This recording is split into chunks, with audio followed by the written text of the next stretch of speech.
श्रीराम समर्थ श्रीराम. भाग 110. काशीचे पीठाधीश्वर स्वामी अद्वैतानंदजी दयाळू स्वामींना भेटायला आले. स्वामींनी मठाच्या दाराशी त्यांचं आदरानं स्वागत करून आपल्या खोलीत नेलं. त्यांच्यासाठी, त्यांच्या शिष्यांसाठी खोलीत आसनं मांडली गेली. दयाळू स्वामींनी मोठ्या आदराने त्यांना आसनावर बसण्याची विनंती केली. स्वामी अद्वैतानंदजी बसले की त्यांचे शिष्य आपापल्या आसनावर बसणार आणि शेवटी दयाळू स्वामी बसणार. पण काहीतरी घोटाळा झाला होता. स्वामी अद्वैतानंदजी त्या आसनावर बसले नाहीत, ते तसेच उभे राहिले. त्यांच्याबरोबर आलेले शिष्यही उभे राहिले. दयाळू स्वामींनी त्यांना दोनदा बसण्याची विनंती केली, पण ते बसेच नात, तसेच उभे राहिले. मधून मधून दाराकडे ते नजर टाकत होते. त्यांच्या चेहऱ्यावर नाराजीचे, अस्वस्थतेचे भाव दिसत होते. दयाळू स्वामींनी नम्रपणे विचारलं, स्वामीजी, आपण आसन का ग्रहण करीत नाहीत? आमच्या हातून काही चुकलं का? आता स्वामी अद्वैतानंदजी आणखीनच अस्वस्थ झाले. त्यांनी त्यांच्या मुख्य शिष्याला बोलायची खूण केली. त्या शिष्यानं दयाळू स्वामींना सांगितलं, क्षमा असावी. आमचे स्वामीजी बसण्यासाठी त्यांचं स्वतःचंच आसन वापरतात. दुसऱ्या आसनावर ते बसत नाहीत. ते आसन घेऊन एक शिष्य येत आहेत. तेवढ्यात शिष्य आसन मस्तकी धारण धरून आलाच, धावत आला. त्यानं ते आसन मांडलं आणि गर्दीत चुकामुक झाल्याने वेळ लागल्याबद्दल स्वामीजींची त्यांनी क्षमा मागितली. स्वामीजींच्या चेहऱ्यावरची अस्वस्थतेची भावना आता नाहीशी झाली होती. ते प्रसन्नपणे हसले आणि त्या आसनावर बसले. स्वामींच्या चेहऱ्यावर क्षणभर सूक्ष्म स्मित हास्य तरळलं आणि लगेच नाहीसही झालं. पण स्वामी अद्वैतानंदजींच्या नजरेतून ते काही सुटलं नाही.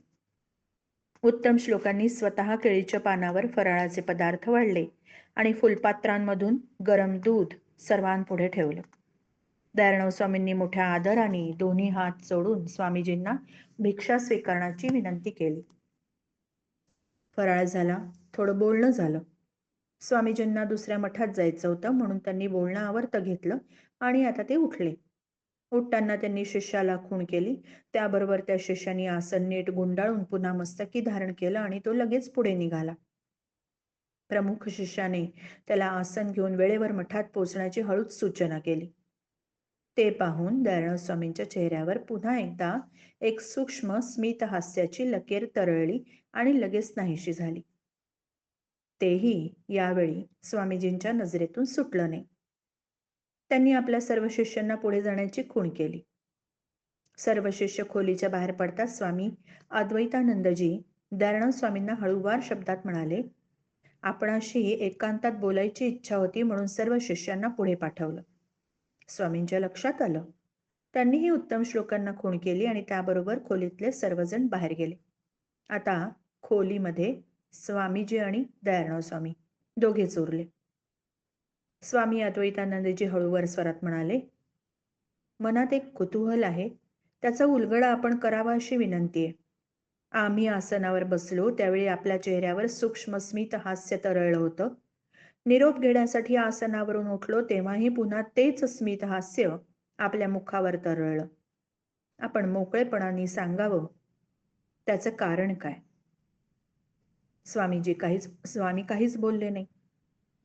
स्वामीजी पुन्हा म्हणाले, स्वामी, आपण मोकळेपणाने बोलावं अशी विनंती आहे. आपलं बोलणं आम्हाला अप्रिय वाटेल किंवा रुचणार नाही असा आपण विचार करू नये. दयाळू स्वामी तेव्हा नम्रपणे म्हणाले, आपली आज्ञा आहे तेव्हा बोललंच पाहिजे. मोकळेपणाने सगळं सांगतो.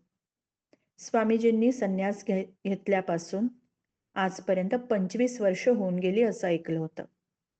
एवढ्या काळाच्या संन्यासी जीवनानंतरही स्वामीजींना बसायला ठराविक आसनच का लागतंय हा विचार मनात आला.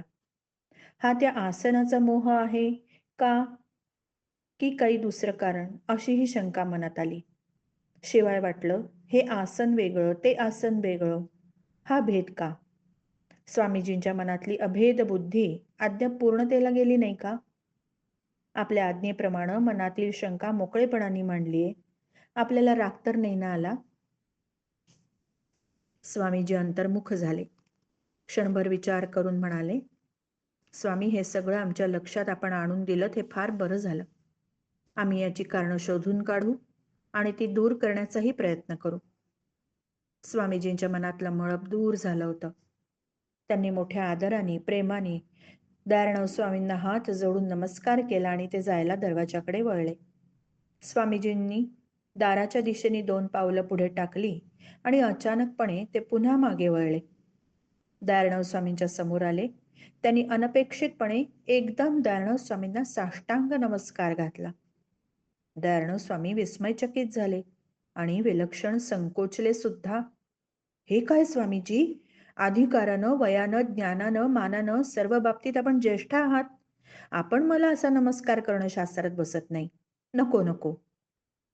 दयाळराव स्वामींनी स्वामीजींना उलट साष्टांग नमस्कार घातला आणि त्यांच्या पायावर डोकं ठेवलं. स्वामीजी काहीच बोलले नाही. फक्त हसत राहिले. शिष्टाचार, संन्यास, धर्माची औपचारिक बंधन आपोआप गळून पडली. स्वामीजींनी हात पुढे केले. दयाळराव स्वामींचे हात आपल्या हातात घेतले आणि काही क्षण घट्ट धरून ठेवले. एका आवेगाने पुढे होऊन दयाळराव स्वामींना दोन्ही हातांनी घट्ट मिठी मारली. प्रसन्न मनाने स्वामीजींनी निरोप घेतला तेव्हा त्यांच्या चेहऱ्यावर आनंदाचे, समाधानाचे आगळे भाव उमटले होते. श्रीराम समर्थ श्रीराम.